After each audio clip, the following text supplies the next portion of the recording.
పోరాటానికి స్థిరత్వానికి దృఢ సంకల్పానికి ఒక గుర్తుగా ఉంటుంది అధ్యక్ష.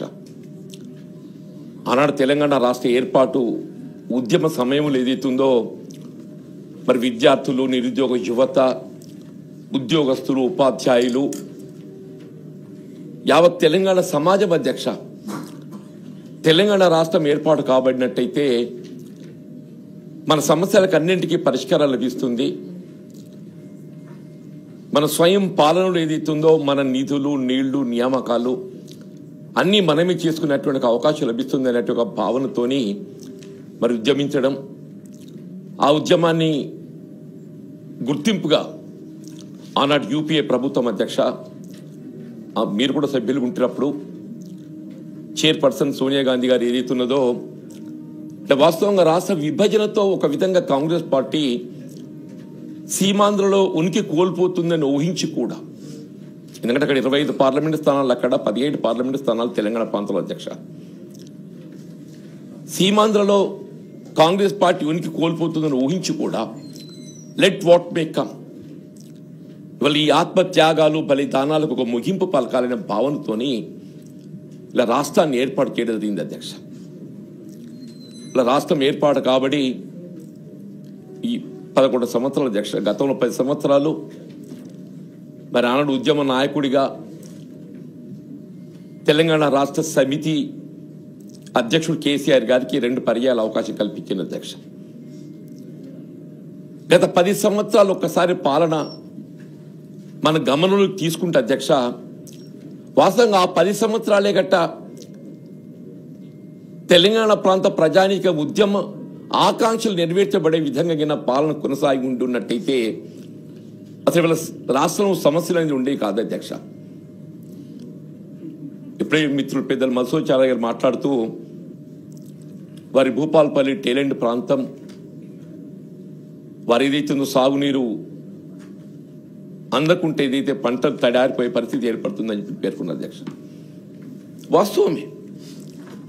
వాస్తవం ఇవాళ తెలంగాణ రాష్ట్రానికి వరంగా ఉన్నట్టుగా గోదావరి, కృష్ణా నదీ జలాలు, ఈ 2 కూడా గోదావరి, కృష్ణ ఈ నదీ జలాలు ఒక విధంగా తెలంగాణ రాష్ట్రానికి, తెలంగాణ ప్రాంతానికి అదృష్టం అధ్యక్ష. మరి అటువంటి ఒక గోదావరి నదీ జలాలను మనం సద్వినియోగంలో పరుచుకునే విధంగా ఏదైతుందో ఆనాడు ఉమ్మడి రాష్ట్రంలో వాళ్ళ ప్రాణహిత చెవెళ్ల ప్రాజెక్టు నిర్మాణం చేపట్టబడి జరిగింది అధ్యక్ష. అటువంటి ప్రాణహిత చెవెళ్ల ప్రాజెక్ట్ ఏదైతుందో తుమ్మడి ఏటి వద్ద నిర్మాణం చేయగలిగి ఉండి ఉన్నట్టయితే సరే అఫ్ కోర్స్ దెన్ 152 మీటర్ల ఎత్తుతో దాన్ని నిర్మాణం చేయాలని సంకల్పించింది. తదుపరి ఏదైతుందో అధికారానికి వచ్చిన టీఆర్ఎస్ ప్రభుత్వం దాన్ని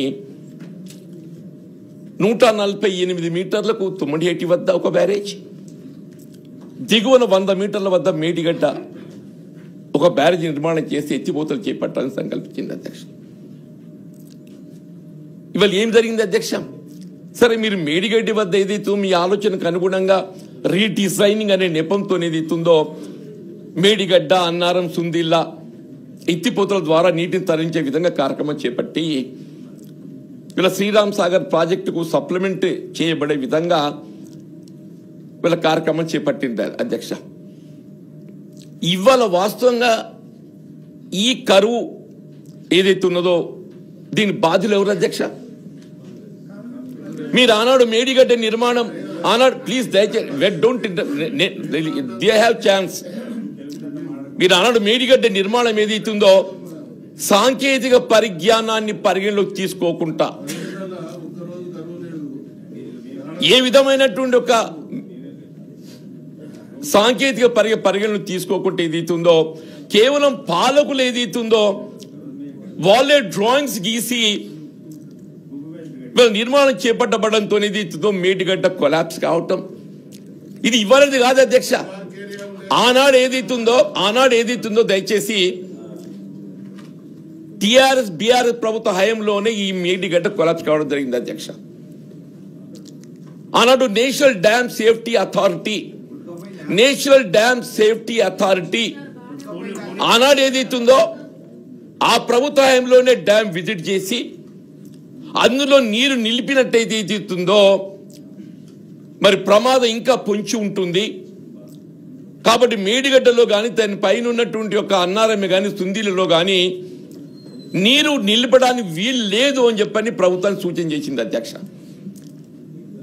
దాని పర్యవసానం ఇవాళ మేడిగడ్డ వినియోగం చేసుకోలేక నీటిని నిలుపుదల చేసుకోలేక కేవలం శ్రీరామ్ సాగర్ ప్రాజెక్టుతోని మాత్రమే మొత్తం గోదావరి నదీ జలాలపై ఆధారపడిన ఒక ప్రాంతాలన్నింటిని కూడా సాగుమయం చేయడానికి ప్రభుత్వం ఏదైతుందో క్రమశిక్షణతో ప్రయత్నం చేస్తుందని చెప్పక తప్పదు అధ్యక్ష అని చెప్పంట.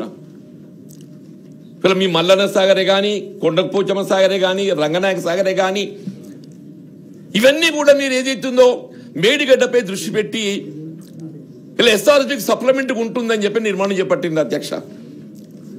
అది కొలాప్స్ కావడంతో ఏదైతుందో కేవలం ఎస్ఆర్ఎస్పీ మిడ్మానేట్ ద్వారా ఎల్ఎండి ద్వారా ఏదైతున్నదో వీళ్ళు మొత్తం తెలంగాణ ప్రాంతాన్ని సాగుమయం చేసే విధంగా రాష్ట్ర ప్రభుత్వం ఏదైతుందో చర్యలు చేపడుతున్న విషయం వాస్తవం కాదు అధ్యక్ష. నేనే ఇంకో విషయం చెప్తున్నా అధ్యక్ష, నేను ఇంకో విషయం చెప్తున్నా అధ్యక్ష, దయచేసి లెట్ దెమ్ నాట్ అధ్యక్ష. ఇంకో చారి గారు, మీరు అపోజిషన్ లీడర్, వారు మీకు ఎట్లా అవకాశం వస్తుందో మీరు మాట్లాడండి. మీకు అవకాశం వచ్చినప్పుడు మీరు మాట్లాడండి, కానీ డోంట్ క్రాస్ టాక్. దయచేసి మీరు ప్రతిపక్ష నాయకులు, మీరు దయచేసి మీకు అవకాశం వచ్చినప్పుడు మీరు మాట్లాడండి. తప్పు ఇక మీరు ఇట్లా క్రాస్ టాక్ చేసుకుంటూ వచ్చేది ఏముండదు. ప్లీజ్ ఉన్నమాట చెప్పడానికి ఏముందయ్యా? ఉన్నమాట చెప్పడానికి ఎవరు? చారి గారు ప్లీజ్ ప్లీజ్ ప్లీజ్ మధు గారు ప్లీజ్ కూర్చోండి. అది మాట్లాడుతున్నా, మీ నాయకుడు మాట్లాడుతున్నప్పుడు కూర్చోకపోతే ఎట్లా అధ్యక్ష? ఇంకొక చిన్న విషయం సార్, ఇప్పుడు మసూదన్ చారి గారు, మీరు ఏదైనా ఉన్నా మీరు మాట్లాడేటప్పుడు మాట్లాడండి, ఇబ్బంది లేదు. మీరు కూడా ఇప్పుడు అందరు మీరు మాట్లాడినా, వారు మాట్లాడినా, నేను మాట్లాడినా ప్రజలు గుర్తిస్తారు, ప్రజలు అన్ని అబ్జర్వ్ చేస్తున్నారు. కాబట్టి అదే చెప్తున్నాను నేను. అధ్యక్ష, వాస్తవాలు మాట్లాడే ప్రొవోకేషన్ అధ్యక్ష. మేడిగడ్డ కొలాప్స్ అయింది, ఇది ఏదైనా నేను వాస్తవానికి భిన్నంగా మాట్లాడుతున్నా అధ్యక్ష. ఇలా రాష్ట్రంలో సాగునీటికి ఏదైతుందో సమస్య ఉత్పన్నం కావటానికి ఏదైతుందో మేడిగడ్డ సాంకేతిక పరిజ్ఞానం లేకుండా నిర్మాణం చేయడంతో ఏదైతుందో వాళ్ళు ఈ పరిస్థితి ఉత్పన్నమైందని చెప్పడం ఏదైతుందో ఇది వాస్తవానికి భిన్నమా అధ్యక్ష? నేను ఇంకో విషయం చెప్పదలుచుకున్నా అధ్యక్ష. ఆనాడు మహారాష్ట్ర ప్రభుత్వంతో ఒప్పందంలో భాగంగా